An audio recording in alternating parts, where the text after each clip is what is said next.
Good afternoon.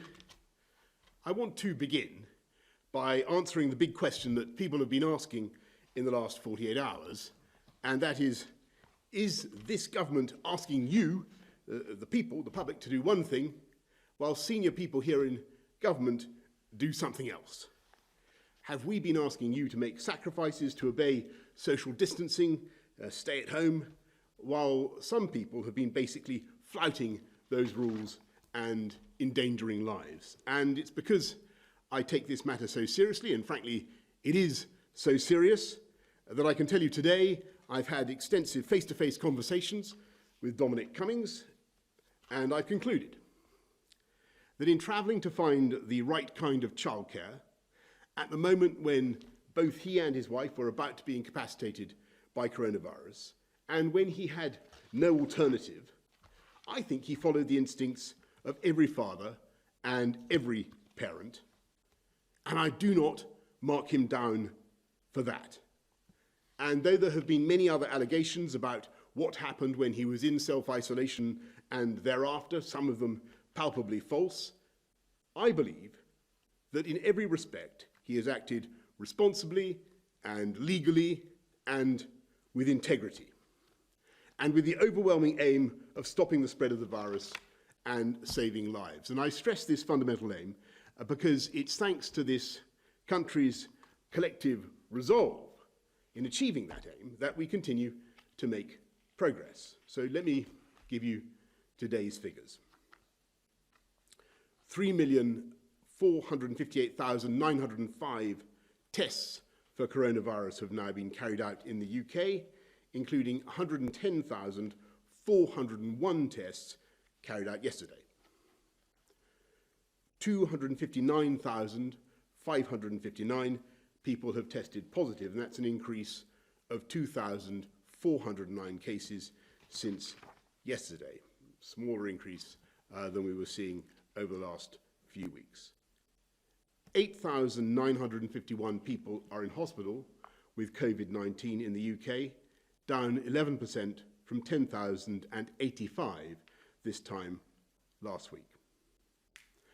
And sadly, of those tested positive for coronavirus across all settings, 36,793 have now died. That's an increase of 118 fatalities since yesterday. And each of those fatalities represents a family in mourning, the grief of friends and relatives. And as we mourn them, we resolve again to beat this virus and get our country back on its feet. And we can and we will. 2 weeks ago, I set out the government's roadmap to begin easing the measures we put in place to control the spread of coronavirus. I said that we would do so in a safe and controlled way, based on our assessment of progress against the 5 tests we set for adjusting the lockdown.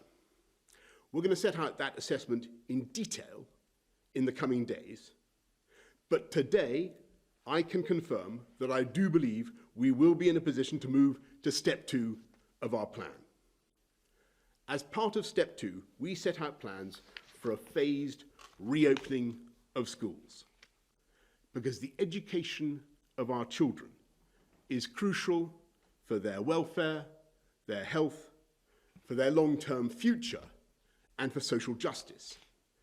And so, in line with the approach being taken in many other countries, we want to start getting our children back into the classroom in a way that is as manageable and as safe as possible. So we said we would begin with early years settings and reception, year 1 and year 6 in primary schools. Early years reception, year 1 and year 6. And today I can announce that it is our intention to go ahead with that as planned on June the 1st, a week on Monday. We then intend, from June the 15th, for secondary schools to provide some contact for year 10 and year 12 students to help them prepare for exams next year, with up to a quarter of these students in at any point. And by opening schools to more pupils in this limited way, we're taking a deliberately cautious approach. And this comes after a constructive period of consultation with schools, teachers and unions, led by the Education Secretary, Gavin Williamson. I want to thank all the teachers, education, childcare staff who have stepped up to the challenge and kept schools open throughout this crisis. The Department for Education will engage with teaching unions, local authorities and school leaders in the coming days, giving them an opportunity to ask questions and probe the evidence behind our plans. And the final decision will be taken as part of the formal review into lockdown measures which the law requires us to undertake by Thursday. We will, of course, continue to consider all the evidence, as we said we would do, and we will continue to work hard with those bodies over the course of the coming week.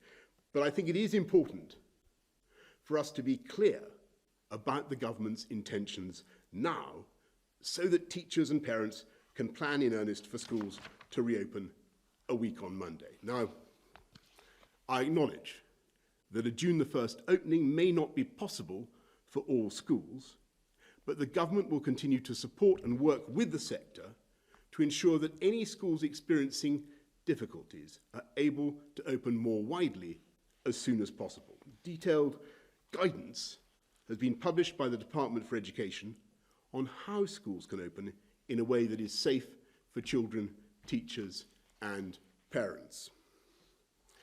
While, of course, we recognise that full social distancing may not be possible, especially when teaching young children, our guidance sets out a range of protective measures to keep children and staff safe.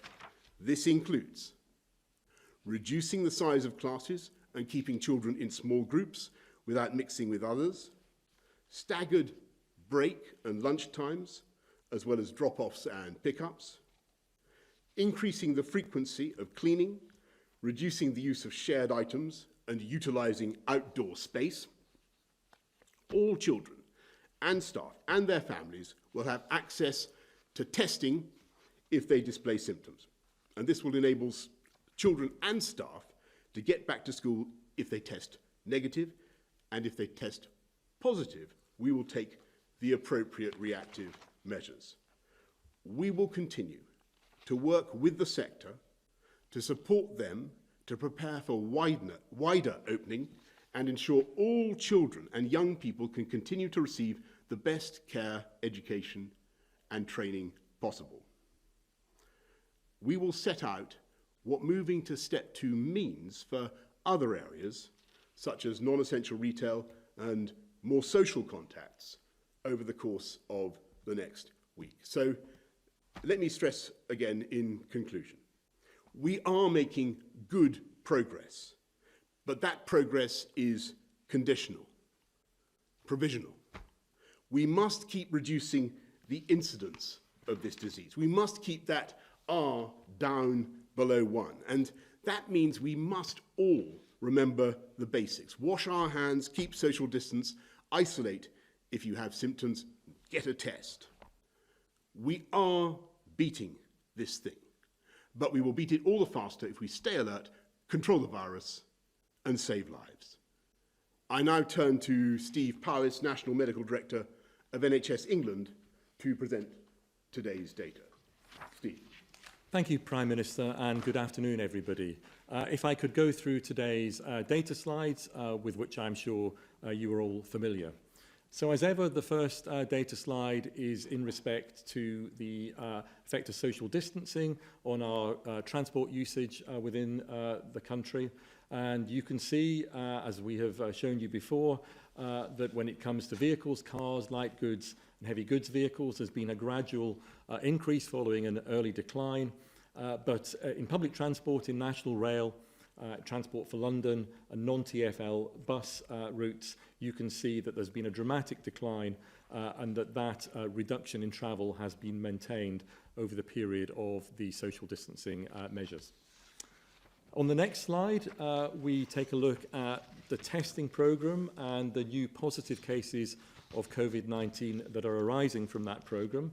And firstly, you will see that in the upper graph, there has been a large increase in testing and indeed in testing capacity in recent weeks. You will see in the bottom graph that we continue to see new confirmed test positive cases, but even with an increase in the testing program, they have maintained steady or indeed have started to drop, which reflects that we are seeing less virus, less transmission of this virus in the community and therefore lower rates of infection.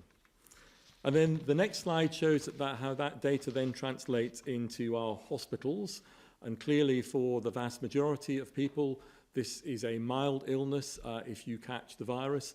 But unfortunately for some, symptoms and the complications do require hospitalization. And you can see the data here on the new daily admissions into England with COVID-19. You can see that peaked in April, but has now been steadily declining in recent weeks, again reflecting lower transmission rates in the community. And then for our unfortunately sickest patients who require some time in our critical care facilities, our intensive treatment units, and unfortunately need mechanical ventilation to support their breathing, then you can see in the lower graph that there has been another fall since April in all parts of the country in the percentage of those beds and intensive care units that are occupied by COVID-19 patients, again representing the reduction of cases in the community and therefore less critically ill people coming to our communities. And then on the next slide, we can see general data on the number of people in hospital with COVID-19. And you can see that compared to last week, there has been a fall from 10,085 to 8,951. So a continued fall in the number of hospital beds that are occupied with patients with COVID-19. And again, in the graphs that you can see that there is some variation around the country as to this. London, as I've said before, had the biggest peak and the fastest reduction, but you can see in other parts of the country that they again are coming off a plateau of numbers of people in hospital, and there is overall a sustained decline. And then finally, and unfortunately, we go to our slide on the number of deaths in the UK. And again, you will be familiar with this. As I've said before, the daily count does vary from day to day, and particularly at weekends where we have a reporting lag, and especially at bank holidays where that might be 3 days rather than 2. But the important aspect of this particular graph is the 7-day rolling average, which takes out that day-to-day variability. And you can see that once again, we are seeing a steady but sustained decline in the number of deaths, again reflecting success in reducing the transmission of virus in the community. Thank you. Thanks very much, Steve. Well, we're going to go for some questions first from the public and then from the media. First, we go to Penny in Hampshire. As this is a global pandemic, how is the government working with other countries to find solutions to vaccines, tracing gaps, etc., rather than everyone working on their own solutions? Well, thanks. I'll ask Steve to comment on that as well. But Penny, thank you very much for that question, because I do think one of the most depressing things about the way the epidemic ripped through the world was that there was a kind of devil take the hindmost approach amongst so many countries that scrabbled to get their own share of very scarce resources such as PPE, personal protective equipment, or enzymes for testing, and a real fight took place across the world as we tried to protect our own populations. And you could see that this was something that was a global problem. Penny, as you rightly say, a global pandemic that produced everywhere a national response. And we in this government want to see a much more international approach. We want to see the nations of the earth coming together to produce the long-term solutions, particularly in vaccines. And that's why on June the 4th, the UK is holding a big summit. I mean, we've got huge numbers of countries participating that are going to pledge very, very considerable sums, we hope, into finding a vaccine. Different people have different levels of optimism about whether Jenny will get her a vaccine this year, next year. But I'm hearing more and more signs of confidence about our ability to do it. And I certainly think that we'll do it all the faster if we collaborate across countries and across scientific communities. So the UK is definitely leading in that effort. Steve, any Yes, so thank you, Penny. So, of course, science is a global endeavour, and I think it's been really heartening how scientists across the world have rapidly come together and rapidly advanced the pace of not only our scientific understanding of this completely new virus, but also in terms of working through the biology and then through to the sorts of treatments and therapeutics that might be used. Not just for vaccines, as the Prime Minister has said, but also in terms of using drugs, some of which are drugs that we use in other contexts, and rapidly working through clinical trials, some of which are international, some of which are in individual countries, to try and determine which drug or which combination of drugs might be capable of treating and modifying the effects of this virus infection. So, as I've said before, I think it's remarkable how quickly science has progressed, but there are still challenges ahead, and we don't underestimate the amount of new science that we need to learn and the challenges such as vaccine development, but I can be confident that that will be a global effort. And of course, the UK is very strong in life sciences. We have a long history of science, and particularly biological science, very strong universities, and they will be contributing to the global effort. Thanks very much, Penny. Thanks, Steve. Can we go to Kate from Woking?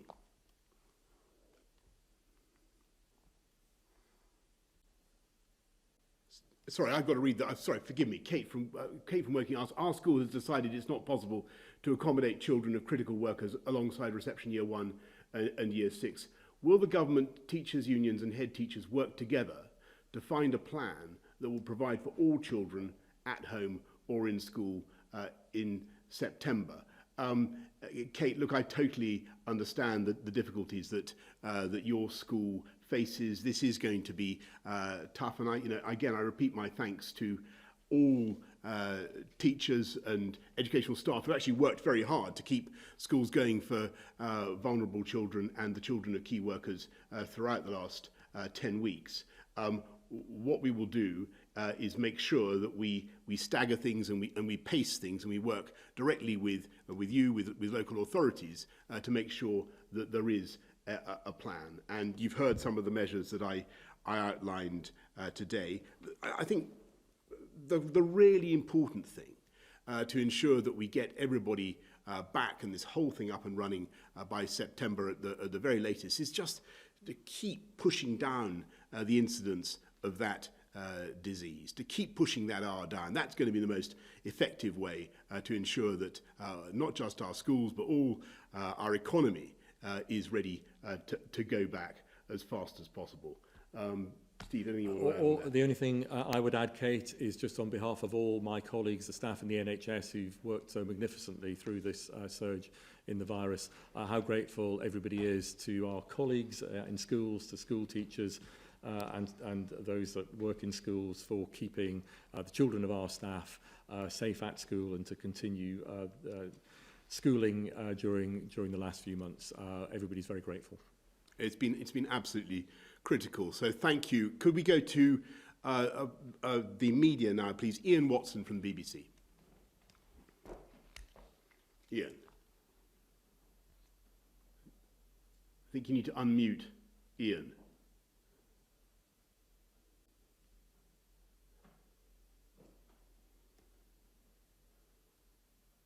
Can we get Ian's audio?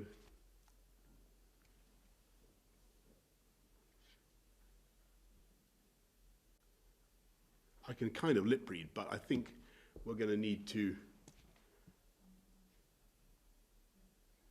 I'm so sorry. I'm so sorry, Ian. Can we come back to you? I think we'll go to Robert Peston of ITV. We'll come back to you, I promise. If we sort out your audio, we'll come back to you. Hello. Robert. Disaster. Hello, Prime Minister. Hello, Professor Paris. Good to see you both. The simple agreed facts in this case are that, Dominic Cummings, in a prima facie sense, breached three... Hello? Can you not hear me? No, I can hear you well. Keep going. Oh, sorry. It's all technology's working so well. As I say, the agreed facts are really simple. Dominic Cummings, your aide, in a prima facie sense, breached three of the lockdown rules. He left the house when somebody was living with had coronavirus symptoms. He was in a confined space with that person, in this case, a car, for several hours, and he went to a second home. I just want to be clear, Prime Minister, in saying that he behaved honourably, did the right thing by, trying to put in place childcare arrangements. Are you saying that if somebody is in the same position as Dominic Cummings and has the same childcare concerns, they are completely at liberty to do precisely what he did? Yes, no, not sure. And secondly, retail businesses need a bit of time, shops need a bit of time to prepare to open. Are they opening on June the 1st? Thanks very much, Robert. And first of all, I really just want to repeat what I said earlier on. Looking at the very severe childcare difficulties that presented themselves to Dominic Cummings and his family, I think that what they did was totally understandable. There's actually guidance about that particular difficulty, about what you need to do, about the pressures that families face when they have childcare needs. He found those needs where they could best be served, best be delivered, and yes, that did involve travel. But I have to say, I think that looking at the situation, I think any father, any parent would frankly understand what he did, and I certainly do. And I spent a long time talking to him about it today. And on your point about the future and June the 1st, well, all I can say, Robert, is watch this space. You will have heard me say what I've said. We remain firmly on that roadmap, but we are proceeding in a way that is provisional, that is contingent, that is entirely dependent on our ability to continue to make the progress we are currently making in pushing that R down, defeating the virus. And you'll be hearing more about that in the next few days. Is Ian back? I think Ian, no, sorry, thank you. We'll come to Ian as soon as we can. We'll go to Gary Gibbon of Channel 4, please. Thank you, Prime Minister. I'm a bit puzzled. You've had this long chat with Dominic Cummings. You said he went where he could get childcare. I thought he's now saying he didn't receive any childcare, but did all the childcare himself. You say he drove up the road when he was about to be incapacitated. He didn't know that. He couldn't know that. Could he? And you say, more alarmingly, really, you say he was following instincts. The rest of the country was following rules, not instincts. Are we now all entitled to follow instincts? Where will that leave it when a tracer goes round to someone and says, well, you have COVID, I need you to isolate? Well, Gary, as I've said just now, the guidance makes it very clear that where you have particular childcare needs, that has got to be taken into account. And as I've said, I've looked very clear. I've seen a lot of stuff in the last few days about this episode of self-isolation by Mr. Cummings that does not seem to correspond remotely with reality. And as far as I can see, he stuck to the rules, and he acted legally and responsibly, and with the sole objective of avoiding such contact as would spread the virus. He got the virus probably in the train, in the car, didn't he? Well, his objective was to stop the spread of the virus, and he behaved in such a way as to do that. Can we have Charlie Cooper? No, we're going to go back. Sorry, thanks, Gary. We're going to go back to Ian Watson of the BBC.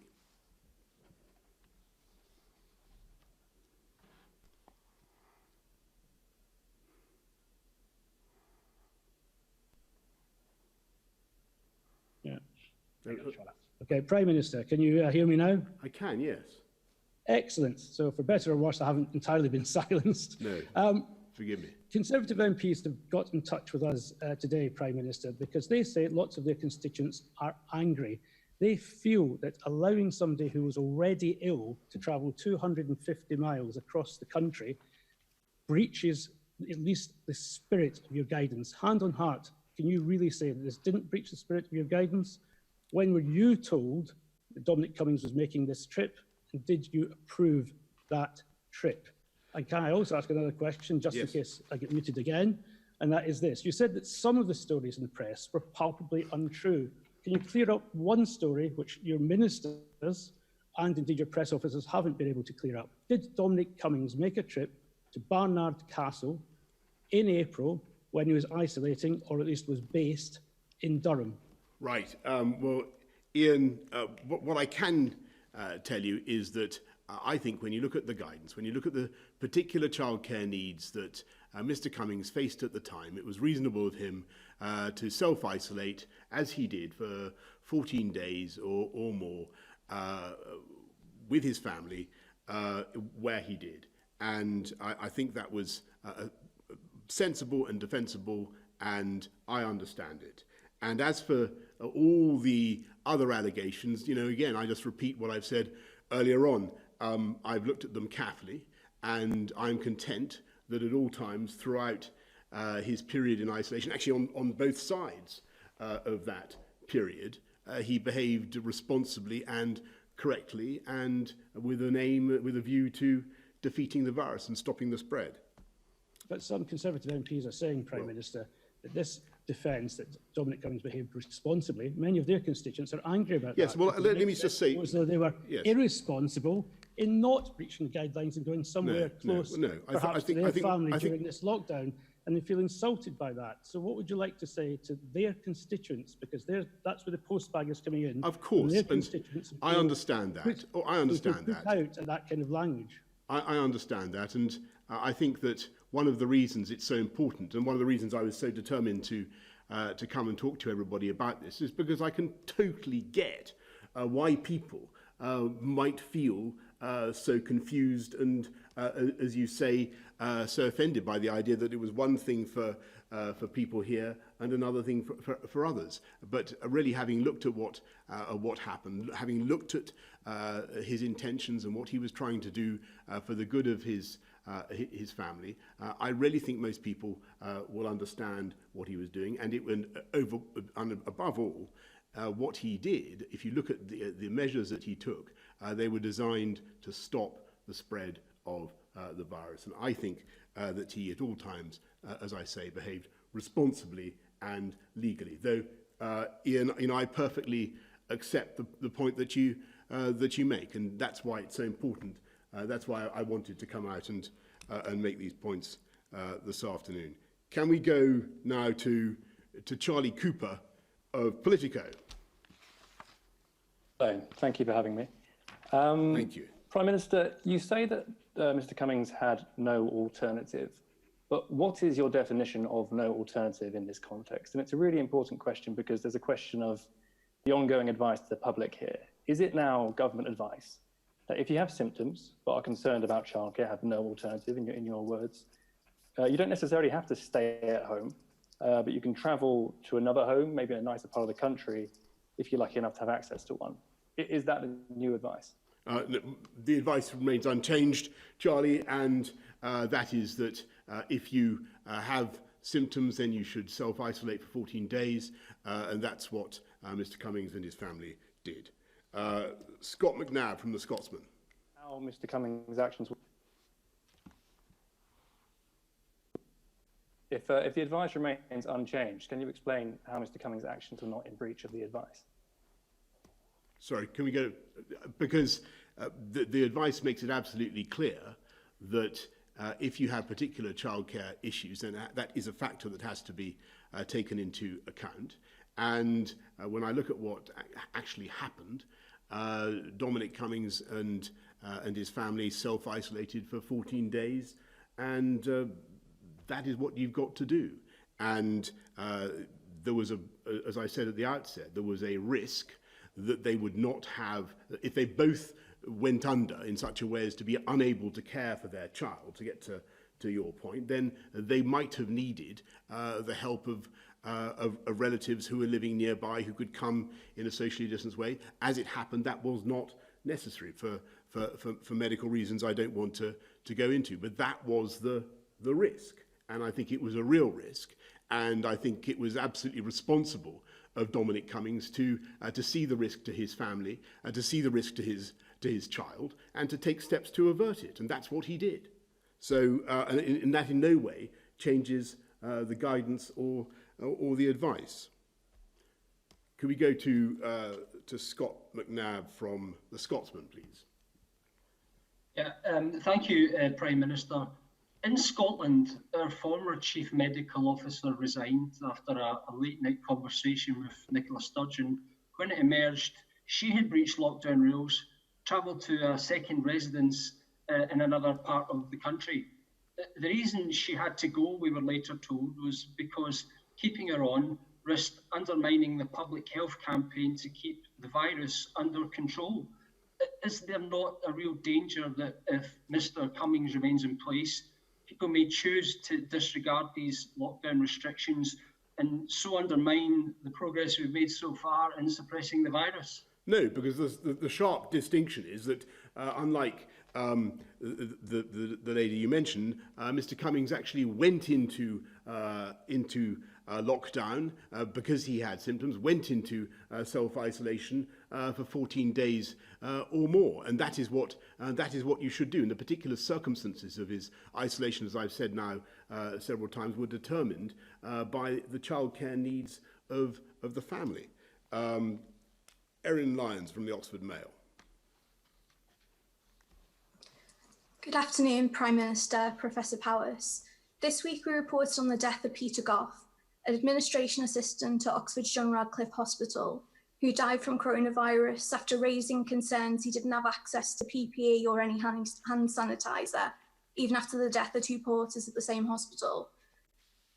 The managing trust has said it followed national guidance and no staff members who don't have direct contact with patients need PPE, but the family and friends believe he died unnecessarily and should have been better protected at work.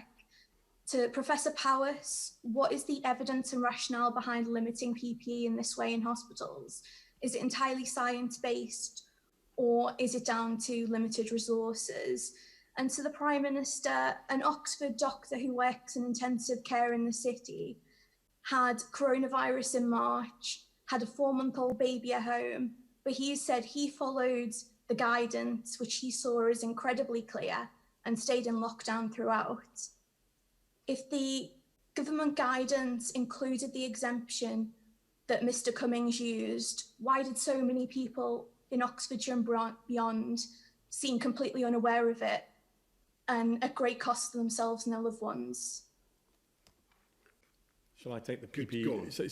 So on PPE guidance, the answer is yes. PPE guidance is based on the science. The PPE guidance in the UK is developed by our experts at Public Health England, Public Health Scotland and the other devolved administrations, and it closely follows the World Health Organization guidance as well. That guidance has been refreshed a couple of times since we learnt about this virus in January. The last time it was reviewed was now about a month ago. It was the weekend after Easter. And that was done with a huge amount of input from professional colleagues across the healthcare sector, including the Royal Colleges, some of the unions and others. And there was a real consensus around the work on that. I think Public Health England had over 1,000 comments over the course of refreshing that. So I'm confident that the guidance that is in place at the moment, which is that guidance, is not only based on the science, but on the professional input and support of many, many professional groups within healthcare. Thanks very much, Steve. Well, Erin, I obviously just on PPE, if I could say something, because it has been one of the most difficult and the most intractable and in some ways infuriating aspects of the crisis, the difficulty of delivering PPE in a timely manner, not just to the NHS, by the way, but to care homes and across the whole of the country. I think we're now doing much better than we were a month, 6 weeks ago, and as far as I know, no hospitals currently have have stockouts in the way that that you described. But I will look at what's happening in the Radcliffe, and I will try to make sure that they get what they need. And thank you for raising that. But on the other issue, you know, of Mr. Cummings and his, and the doctor you mentioned in Oxford, I just repeat my point. I think they're in the same position. Mr. Cummings did isolate for 14 days or more, and the circumstances of his isolation, his self-isolation, were determined by the difficult childcare position that he found himself in. And I understand that, and I think that many other people do. Thank you very much, everybody, for tuning in this evening. Thank you for watching. I think we'll be back again tomorrow. Thank you.